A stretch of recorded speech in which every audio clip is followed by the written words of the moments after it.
Chapter 11. The Wonderful City of Oz. Even with eyes protected by the green spectacles, Dorothy and her friends were at first dazzled by the brilliancy of the wonderful city.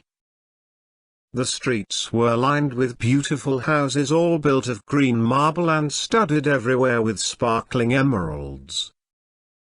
They walked over a pavement of the same green marble, and where the blocks were joined together were rows of emeralds, set closely, and glittering in the brightness of the sun. The window panes were of green glass, even the sky above the city had a green tint, and the rays of the sun were green. There were many people, men, women, and children walking about, and these were all dressed in green clothes and had greenish skins. They looked at Dorothy and her strangely assorted company with wondering eyes, and the children all ran away and hid behind their mothers when they saw the lion, but no one spoke to them. Many shops stood in the street, and Dorothy saw that everything in them was green. Green candy and green popcorn were offered for sale, as well as green shoes, green hats, and green clothes of all sorts. At one place a man was selling green lemonade, and when the children bought it, Dorothy could see that they paid for it with green pennies. There seemed to be no horses nor animals of any kind. The men carried things around in little green carts, which they pushed before them. Everyone seemed happy and contented and prosperous. The guardian of the gates led them through the streets until they came to a big building, exactly in the middle of the city, which was the Palace of Oz, the Great Wizard. There was a soldier before the door, dressed in a green uniform and wearing a long green beard. "Here are strangers," said the guardian of the gates to him, "and they demand to see the Great Oz." "Step inside," answered the soldier, "and I will carry your message to him." So they passed through the palace gates and were led into a big room with a green carpet and lovely green furniture set with emeralds. The soldier made them all wipe their feet upon a green mat before entering this room, and when they were seated he said politely, "Please make yourselves comfortable while I go to the door of the throne room and tell Oz you are here." They had to wait a long time before the soldier returned. When, at last, he came back, Dorothy asked, "Have you seen Oz?" "Oh, no," returned the soldier, "I have never seen him. But I spoke to him as he sat behind his screen and gave him your message. He said he will grant you an audience, if you so desire, but each one of you must enter his presence alone, and he will admit but one each day. Therefore, as you must remain in the palace for several days, I will have you shown to rooms where you may rest in comfort after your journey." "Thank you," replied the girl, "that is very kind of Oz." The soldier now blew upon a green whistle, and at once a young girl, dressed in a pretty green silk gown, entered the room. She had lovely green hair and green eyes, and she bowed low before Dorothy as she said, "Follow me and I will show you your room." So Dorothy said goodbye to all her friends except Toto, and taking the dog in her arms followed the green girl through 7 passages and up 3 flights of stairs until they came to a room at the front of the palace. It was the sweetest little room in the world, with a soft comfortable bed that had sheets of green silk and a green velvet counterpane. There was a tiny fountain in the middle of the room, that shot a spray of green perfume into the air, to fall back into a beautifully carved green marble basin. Beautiful green flowers stood in the windows, and there was a shelf with a row of little green books. When Dorothy had time to open these books, she found them full of queer green pictures that made her laugh. They were so funny. In a wardrobe were many green dresses, made of silk and satin and velvet, and all of them fitted Dorothy exactly. "Make yourself perfectly at home," said the green girl, "and if you wish for anything, ring the bell. Oz will send for you tomorrow morning." She left Dorothy alone and went back to the others. These she also led to rooms, and each one of them found himself lodged in a very pleasant part of the palace. Of course this politeness was wasted on the Scarecrow, for when he found himself alone in his room he stood stupidly in one spot, just within the doorway, to wait till morning. It would not rest him to lie down, and he could not close his eyes, so he remained all night staring at a little spider which was weaving its web in a corner of the room, just as if it were not one of the most wonderful rooms in the world. The Tin Woodman lay down on his bed from force of habit, for he remembered when he was made of flesh, but not being able to sleep, he passed the night moving his joints up and down to make sure they kept in good working order. The Lion would have preferred a bed of dried leaves in the forest, and did not like being shut up in a room, but he had too much sense to let this worry him, so he sprang upon the bed and rolled himself up like a cat and purred himself asleep in a minute. The next morning, after breakfast, the Green Maiden came to fetch Dorothy, and she dressed her in one of the prettiest gowns, made of green brocaded satin. Dorothy put on a green silk apron and tied a green ribbon around Toto's neck, and they started for the throne room of the Great Oz. First they came to a great hall in which were many ladies and gentlemen of the court, all dressed in rich costumes. These people had nothing to do but talk to each other, but they always came to wait outside the throne room every morning, although they were never permitted to see Oz. As Dorothy entered they looked at her curiously, and one of them whispered, "Are you really going to look upon the face of Oz the Terrible?" "Of course," answered the girl, "if he will see me." "Oh, he will see you," said the soldier who had taken her message to the wizard, "although he does not like to have people ask to see him." Indeed, at first he was angry and said I should send you back where you came from. Then he asked me what you looked like, and when I mentioned your silver shoes he was very much interested.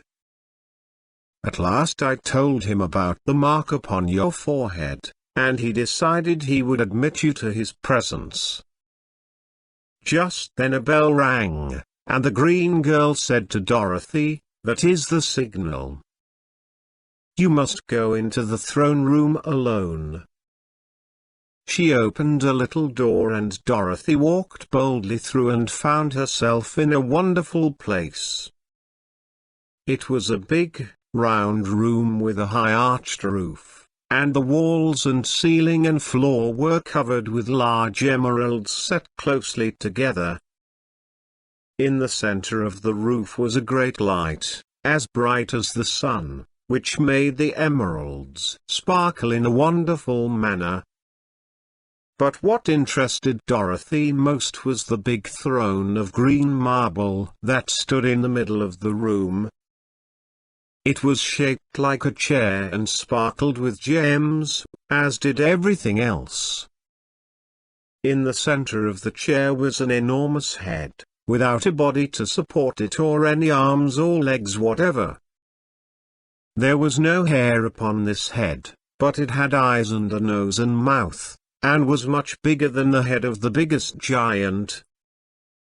As Dorothy gazed upon this in wonder and fear, the eyes turned slowly and looked at her sharply and steadily. Then the mouth moved, and Dorothy heard a voice say, "I am Oz, the Great and Terrible. Who are you, and why do you seek me?" It was not such an awful voice as she had expected to come from the big head, so she took courage and answered, "I am Dorothy, the small and meek. I have come to you for help." The eyes looked at her thoughtfully for a full minute. Then said the voice, "Where did you get the silver shoes?" "I got them from the Wicked Witch of the East, when my house fell on her and killed her," she replied.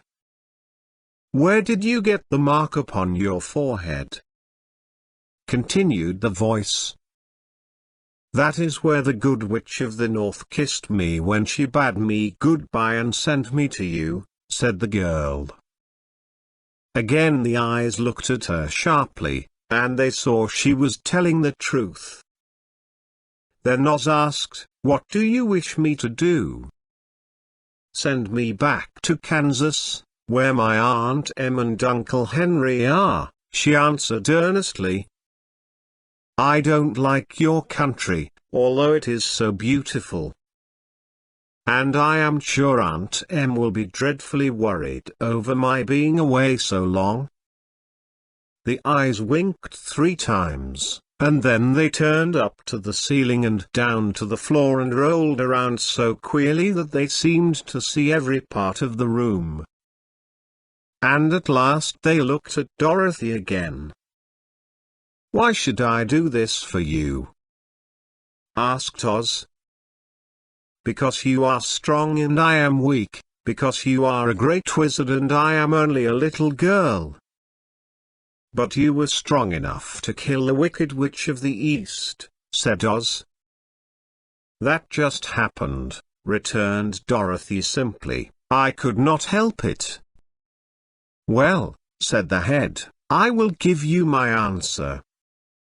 You have no right to expect me to send you back to Kansas unless you do something for me in return. In this country everyone must pay for everything he gets. If you wish me to use my magic power to send you home again, you must do something for me first. Help me and I will help you." "What must I do?" asked the girl. "Kill the Wicked Witch of the West," answered Oz.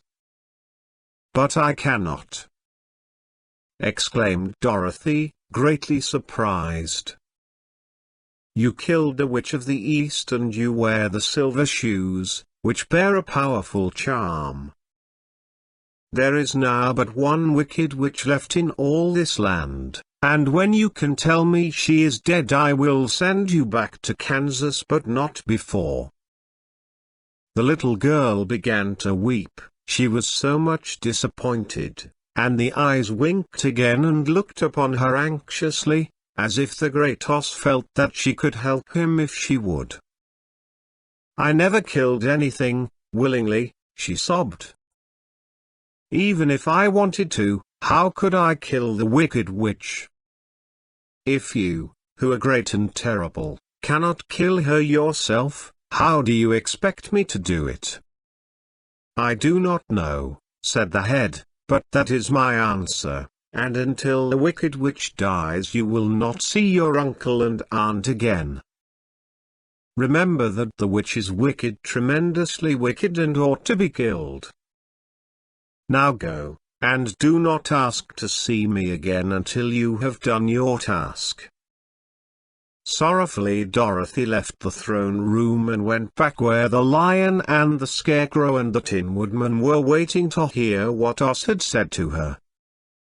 "There is no hope for me," she said sadly, "for Oz will not send me home until I have killed the Wicked Witch of the West, and that I can never do." Her friends were sorry, but could do nothing to help her, so Dorothy went to her own room and lay down on the bed and cried herself to sleep. The next morning the soldier with the green whiskers came to the Scarecrow and said, "Come with me, for Oz has sent for you." So the Scarecrow followed him and was admitted into the great throne room, where he saw, sitting in the emerald throne, a most lovely lady. She was dressed in green silk gauze and wore upon her flowing green locks a crown of jewels.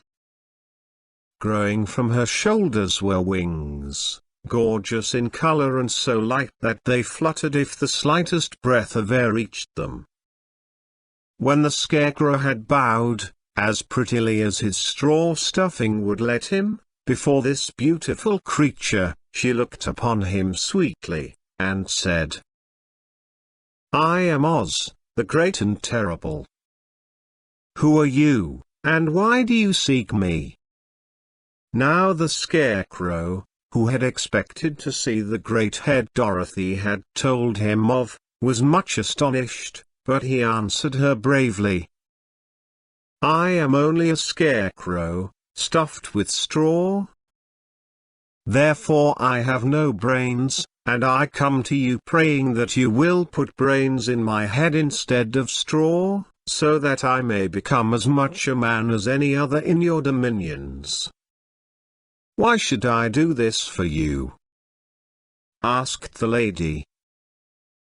"Because you are wise and powerful, and no one else can help me," answered the Scarecrow. "I never grant favors without some return," said Oz, "but this much I will promise. If you will kill for me the Wicked Witch of the West, I will bestow upon you a great many brains, and such good brains that you will be the wisest man in all the land of Oz." "I thought you asked Dorothy to kill the witch," said the Scarecrow, in surprise. "So I did.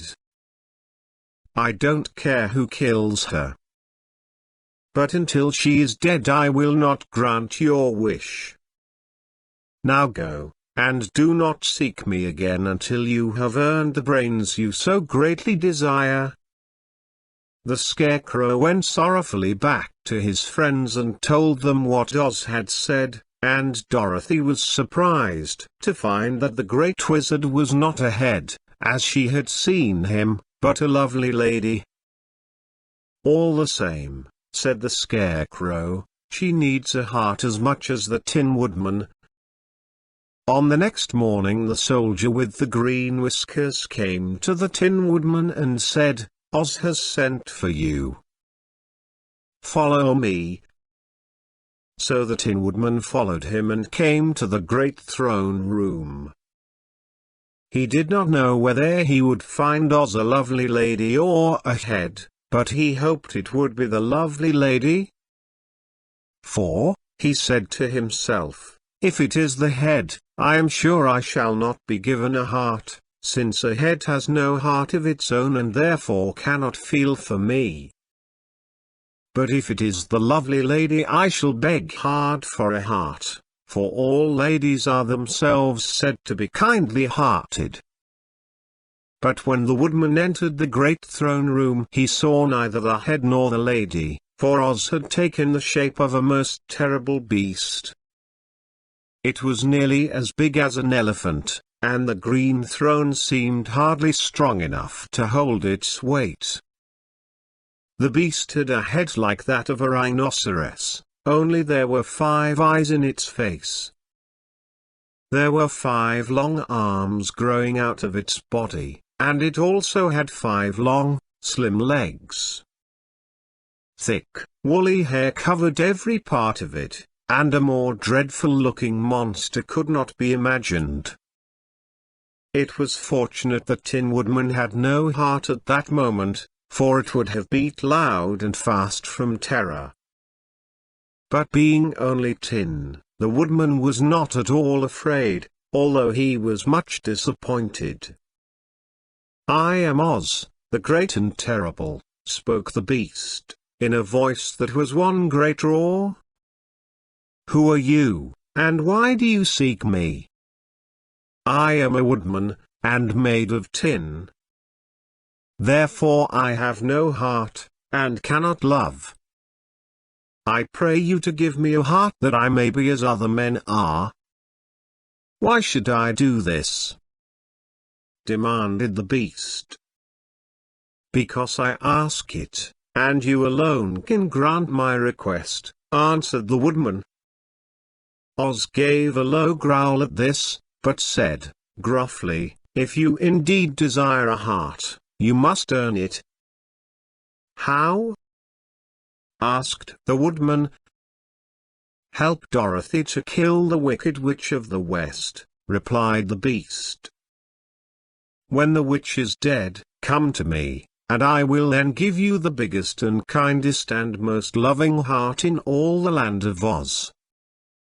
So the Tin Woodman was forced to return sorrowfully to his friends and tell them of the terrible beast he had seen. They all wondered greatly at the many forms the great wizard could take upon himself, and the lion said, if he is a beast when I go to see him, I shall roar my loudest, and so frighten him that he will grant all I ask.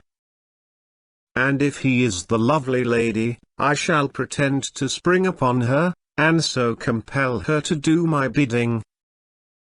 And if he is the great head, he will be at my mercy, for I will roll this head all about the room until he promises to give us what we desire. So be of good cheer, my friends, for all will yet be well. The next morning the soldier with the green whiskers led the lion to the great throne room and bade him enter the presence of Oz. The lion at once passed through the door, and glancing around saw, to his surprise, that before the throne was a ball of fire, so fierce and glowing he could scarcely bear to gaze upon it. His first thought was that Oz had by accident caught on fire and was burning up, but when he tried to go nearer, the heat was so intense that it singed his whiskers, and he crept back tremblingly to a spot nearer the door. Then a low, quiet voice came from the ball of fire, and these were the words it spoke, I am Oz, the great and terrible. Who are you, and why do you seek me? And the lion answered, I am a cowardly lion, afraid of everything. I came to you to beg that you give me courage, so that in reality I may become the king of beasts, as men call me. Why should I give you courage? Demanded Oz. Because of all wizards you are the greatest, and alone have power to grant my request, answered the lion. The ball of fire burned fiercely for a time, and the voice said, bring me proof that the Wicked Witch is dead, and that moment I will give you courage. But as long as the witch lives, you must remain a coward. The lion was angry at this speech, but could say nothing in reply. And while he stood silently gazing at the ball of fire, it became so furiously hot that he turned tail and rushed from the room. He was glad to find his friends waiting for him, and told them of his terrible interview with the wizard. What shall we do now? Asked Dorothy sadly. There is only one thing we can do, returned the lion. And that is to go to the land of the Winkies, seek out the Wicked Witch, and destroy her. But suppose we cannot? Said the girl. Then I shall never have courage, declared the lion. And I shall never have brains, added the scarecrow. And I shall never have a heart, spoke the Tin of Woodman. And I shall never see Aunt Em and Uncle Henry, said Dorothy, beginning to cry. Be careful, cried the green girl. the tears will fall on your green silk gown and spot it." So Dorothy dried her eyes and said, "I suppose we must try it, but I am sure I do not want to kill anybody, even to see Aunt Em again." "I will go with you, but I'm too much of a coward to kill the witch," said the lion. "I will go too," declared the Scarecrow, "but I shall not be of much help to you, I am such a fool." "I haven't the heart to harm even a witch," remarked the Tin Woodman, "but if you go I certainly shall go with you." Therefore it was decided to start upon their journey the next morning, and the Woodman sharpened his axe on a green grindstone and had all his joints properly oiled. The Scarecrow stuffed himself with fresh straw and Dorothy put new paint on his eyes that he might see better. The Green Girl, who was very kind to them, filled Dorothy's basket with good things to eat, and fastened a little bell around Toto's neck with a green ribbon. They went to bed quite early and slept soundly until daylight, when they were awakened by the crowing of a green cock that lived in the backyard of the palace, and the cackling of a hen that had laid a green egg.